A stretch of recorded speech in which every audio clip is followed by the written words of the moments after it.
왜 이러는데? 내가 영주 건들지 말라고 했지? 걔가 내 욕하고 다녔다니까. 야, 지금 상황 파악이 안 되나? 말로는 안 되겠네.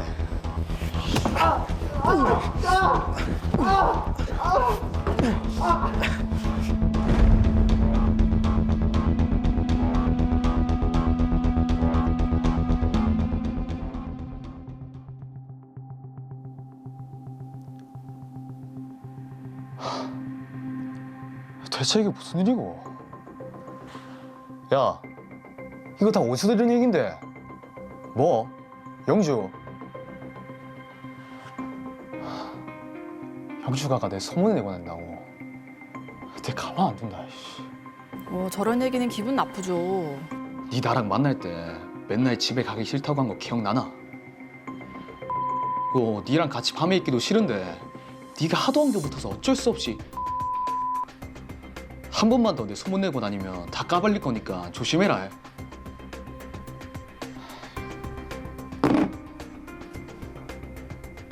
짜증나, 씨.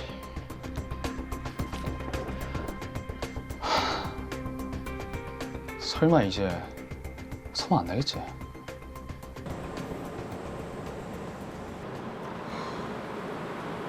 왜? 아, 최진영 가가 자꾸 짜증나게 하잖아. 네 전남친? 왜 다시 사귀잖아. 아니, 자꾸 이상한 문자 메시지 보내면서 내 협박한다. 협박? 한두 번도 아니고 문자 메시지 몇 번이나 보내고 사귈 때 얘기하면서 수치심 주고. 닌 그걸 가만 뒀나? 그럼 묻잖아. 있어봐라.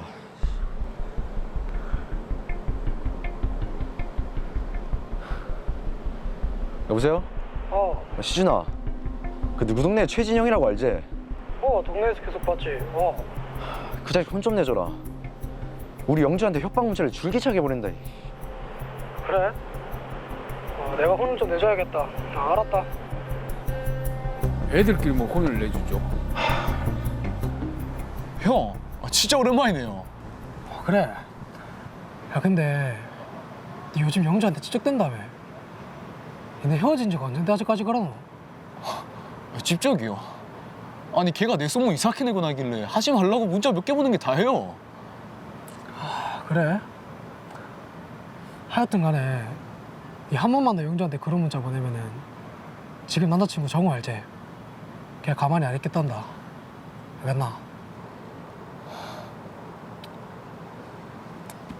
잘하자. 내일만 간다.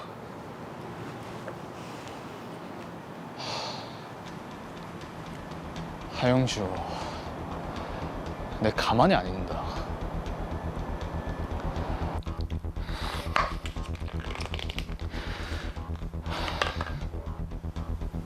화가 난 저는 이후에도 몇 번은 더 영주에게 같은 메시지를 보냈습니다. 자꾸 더 심각해지는데요. 왜 이러는데?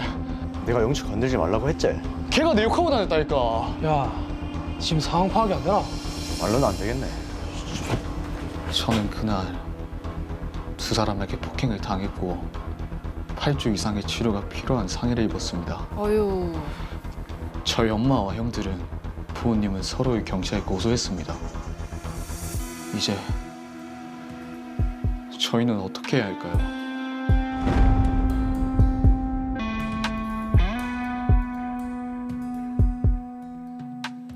네, 자 청소년들 사이에서 일어난 이게 폭행 상해 사건인데요. 생각보다 사안이 심각한데요. 그렇습니다. 저도 아이를 가진 부모로서 앞으로 아이들이 상당히 좀 걱정이 됩니다. 네. 자, 빨리 사건 정리부터 해보겠습니다. 최진영 군은 전 여자친구인 하영주 양이 자신에 대해 안 좋은 소문을 내고 다닌다는 얘기를 듣고 여러 차례 협박성 문자를 보냈습니다. 하영주 양은 이 사실을 현재 남자친구인 이정후 군에게 얘기했죠. 그러자 이정후 군은 자신의 친구인 박시준 군을 통해 이런 행동을 하지 말라고 전했지만 오히려 화가 난 최진영 군은 하영주 양에게 몇 차례 더 같은 내용의 문자를 보냈습니다.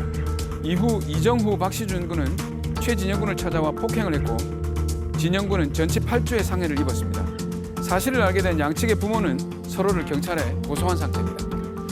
네, 네, 자 지금 이게 부모 싸움으로까지 번져서 양측의 부모가 아이들을 고소를 했다고 하는데 네. 자 문승찬 변호사님, 자 일단은 이 아이들에게 각각 어떤 범죄가 적용될지부터 짚어봐야 될 것 같습니다. 네, 아이들마다 혐의가 다릅니다. 우선 폭행 사건의 주범이 된 이정우 군은 협박 교사죄와 특수상해죄가 적용될 것으로 보이고요. 박시준 군은 협박죄가 성립할 것으로 보입니다. 그리고 최진영 군은 성폭력 범죄 처벌 등에 관한 특례법 위반죄와 협박죄에 해당할 것으로 보입니다. 네, 각각 다른 죄목이 적용이 되는 것 같은데 그렇죠. 차례대로 한번 짚어보도록 하겠습니다. 자, 그런데 이 친구들이 모두 일단 미성년자거든요. 성인과 똑같은 뭐 절차나 형량을 받게 되나요? 그건 아닙니다.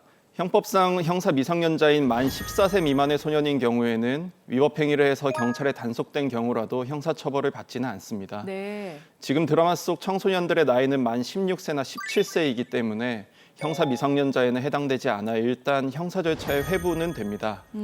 다만 소년법에 따라 일반 성인보다는 더 가벼운 처분이나 처벌을 받을 가능성이 높습니다. 네, 그렇군요. 그럼 일단 먼저 폭행을 당한 최진영 군부터 먼저 한번 살펴보겠습니다. 네. 근데 이 친구가 전 여자친구를 협박한 정황이 좀 보이는 것 같거든요. 맞습니다. 최진영 군이 하영주 양에게 위협적인 메시지나 성적인 메시지를 보낸 것은 협박죄와 성폭력 특별법상 통신매체 이용 음란죄를 구성하기는 하는데요.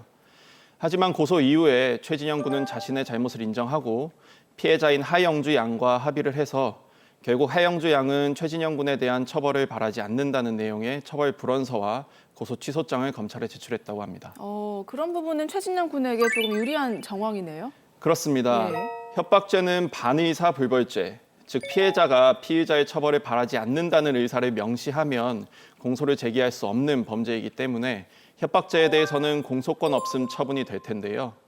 나머지 성폭력 특별법 위반죄의 경우에는 최진영 군이 초범이고 아직 소년인 점, 그리고 자신의 잘못을 인정하고 반성하는 점, 피해자와 합의한 점 등을 들어서 검사는 공소 제기를 유예하는 기소유예라는 선처를 내릴 가능성이 높습니다. 그럼 기소유예라는 말이 혐의가 인정되기는 하지만 기소하지 않고 그 기소를 유예한다 이런 말이네요.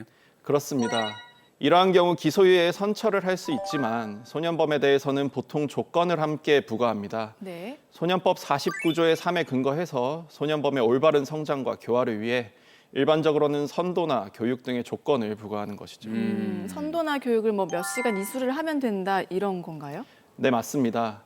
그 종류에 따라 짧게는 4시간 정도의 교육을 이수하도록 하기도 하고 예. 길게는 수개월 동안 선도를 받도록 하기도 합니다. 기본적으로 법무부 범죄예방위원회나 관련 단체에서의 선도, 상담, 교육 등이 있는데요. 각 검찰청별로 자체적으로 운영하는 선도나 교육 프로그램들도 있습니다.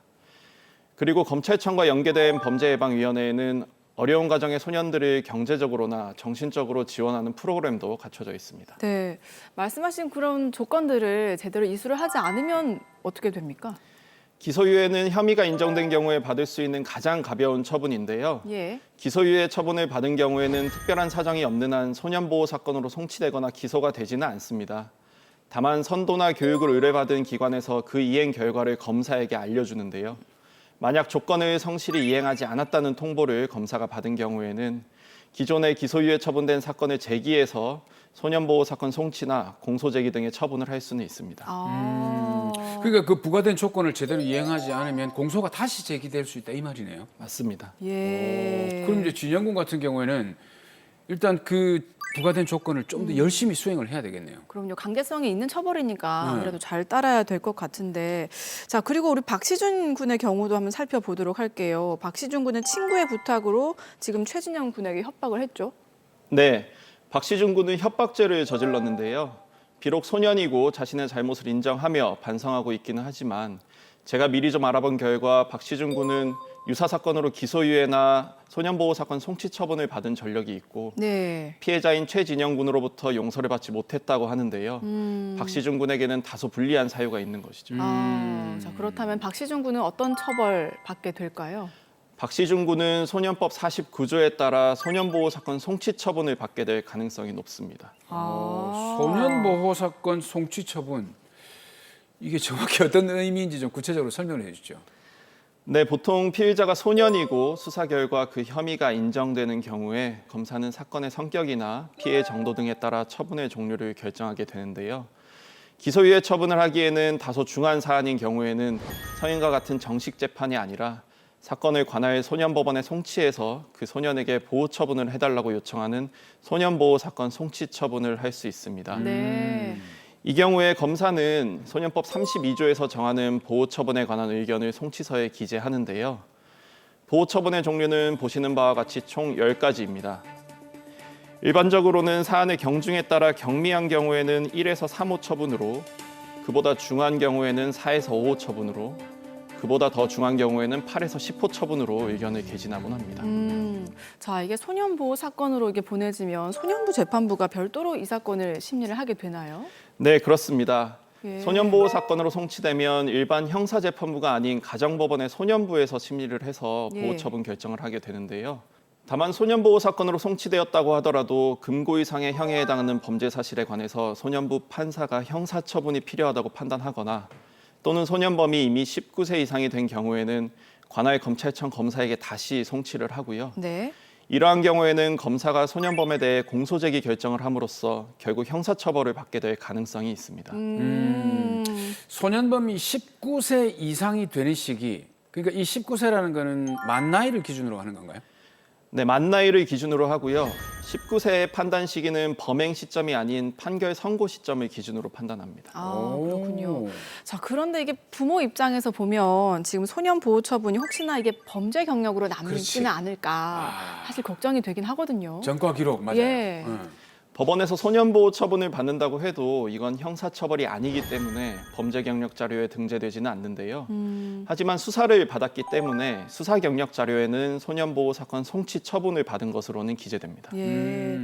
자, 다시 드라마로 돌아가서 이정우 군도 지금 어떤 혐의가 적용이 될지 살펴봐야 될 것 같습니다. 네, 이정우 군은 협박 교사죄와 특수상해죄가 성립할 것으로 보입니다. 비록 만 17세의 소년이기는 하지만 자신의 잘못을 반성하는 태도를 보이지 않고 피해자의 상해 정도가 전치 8주로 중한 상태입니다. 네. 그리고 위험한 물건으로 가격을 했기 때문에 그 죄질 또한 좋지 않아 보이고요. 제가 좀 더 사건을 알아본 결과 이정우 군은 동종 폭력 범죄로 소년원에도 다녀오는 등 소년 보호 처분을 받은 전력이 다수 있었습니다. 아이고. 이제 그런 것들이 좀 남아 있다면 다시 보호 처분을 받기는 좀 어렵겠네요. 네, 이정우 군에 대해서는 성인과 같이 정식으로 공소가 제기될 가능성이 높습니다. 네. 자, 그런데 아직 이게 만 17세잖아요. 만 17세인데도 성인과 같은 정식 공소가 가능합니까? 네, 가능합니다. 14세 이상이라면 소년범에 대해서도 성인과 같이 공소를 제기할 수 있고요. 네. 필요하다면 수사 단계에서 구속이 될 수도 있습니다. 아. 다만 소년범의 경우에는 소년법 55조 1항에 따라 부득이한 경우에만 구속이 가능하기 때문에 실무에서도 구속영장의 청구나 발부 요건을 성인에 비해 엄격히 판단하는 경향이 있습니다. 네. 변호사님, 그러면 혹시 소년범에 대해서도 벌금형 같은 선고가 내려질 수도 있나요? 당연히 가능하긴 합니다. 다만 성인의 경우 벌금형을 선고받고도 벌금을 납부하지 않으면 일반적으로 1일당 10만 원으로 환산해서 그 환산한 기간 동안 노역장에 유치할 수 있는데요. 네. 18세 미만인 소년에게는 이런 환영 처분이 제한됩니다. 오. 그리고 소년범에 대한 벌금형 처벌은 사실 그 보호자에게 벌금 납부의 책임이 전가되기 때문에 이러한 사정들을 고려해서 검찰에서는 18세 미만의 소년에게는 벌금형을 구형하거나 법원에서는 벌금형을 선고하는 것은 지양하고 있습니다. 야, 그럼 이제 벌금형이 지양된다면 이정우 군은 어떤 처벌을 받게 될까요? 네, 이정우 군에게 적용된 특수상해죄의 법정형에는 벌금형이 없고요. 1년 이상 10년 이하의 징역으로만 정하고 있기 때문에 네. 이정우 군에게는 중한 처벌이 예상됩니다. 예. 참고로 이정우 군보다 다소 중한 사안이기는 하지만 식칼과 승용차 등을 이용해서 피해자에게 8주간의 상해를 가한 소년범에 대해서 예. 법원에서는 장기 4년, 단기 3년의 실형을 선고한 사례도 있었습니다. 이게 뭐 징역 몇 년이 아니라 네. 장기, 단기 이건 뭔가요? 네, 이것을 부정기형이라고 하는데요. 성인에 대해서는 징역 5년 등 기간이 정해진 징역형을 선고하는데 네. 소년에 대해서는 징역형의 장기와 단기를 정해서 선고하고 형의 단기가 지나면 소년의 교화 정도에 따라서 형의 집행을 종료할 수 있는 소년법에서 정하는 특별한 제도입니다. 오. 야, 그럼 단기를 완성하고 크게 문제 없으면은 형이 끝나는 거네요. 네, 그렇습니다. 예. 근데 이게 요즘 이게 청소년들의 범죄가 좀 날로 심각해지고 있는데 특히 이 처벌 수위가 성인보다 현저히 좀 낮기 때문에 그걸 이용하는 청소년들이 좀 있더라고요. 그러니까 예, 예. 촉법 소년이라고 하죠. 그러니까 난 뭐 벌 많이 안 받을 거야 이렇게 하는 분이 이 친구들이 있다 그러던데 검사 생활 하셨다니까 어떻습니까? 실제로 그런 일이 있습니까? 네, 검찰에서는 소년 사건의 처리 지침을 별도로 정해서 소년범에 대한 사건 처리에 신중을 기하고 있고요. 특히 강력범죄나 성폭력범죄, 상습적인 학교폭력범죄에 대해서는 소년범이라고 하더라도 구속수사를 하도록 기준을 제시하고 있습니다. 네. 또한 최근 언론 보도에 의하면 제주지법에서는 특수절도 등 혐의로 기소된 15세 소년범이 수사 과정에서 나는 미성년자라 구속이 되지 않을 것이라는 태도를 보였다는 이유로 그 소년범에 대해 실형을 선고하기도 하였는데요. 네. 검찰이나 법원에서도 죄질이 좋지 않거나 법을 경시하는 태도를 보이는 소년들에 대해서는 엄중히 대응하고 있는 것으로 보입니다. 네. 자, 미성년자라 하더라도 중한 범죄를 저지르면 실형까지도 가능하다는 점 기억을 그렇죠. 해야 될 것 같아요. 형사 미성년자가 14세니까 그럼요. 일단 고등학생쯤 되면 큰일 납니다. 아우, 그럼요. 조심해야 됩니다. 네. 자, 마지막으로 청소년들에게 경종을 울릴 수 있는 한 말씀 부탁드리겠습니다. 누구나 실수는 할 수 있습니다. 청소년 여러분들은 우리의 미래이자 자산이기 때문에 여러분들이 한 번 실수를 했다고 하더라도 바로 범죄자로 낙인 찍지 않도록 기회를 드리고자 소년법이 존재하는 겁니다. 그런데 실수가 반복된다면 그것은 더 이상 실수라고 보기 어렵겠죠. 아무리 미성년자라고 하더라도 잘못을 여러 번 반복하거나 중한 잘못을 한 경우에는 성인들처럼 구속이 되거나 실형이 선고될 수도 있음을 명심하시길 바랍니다.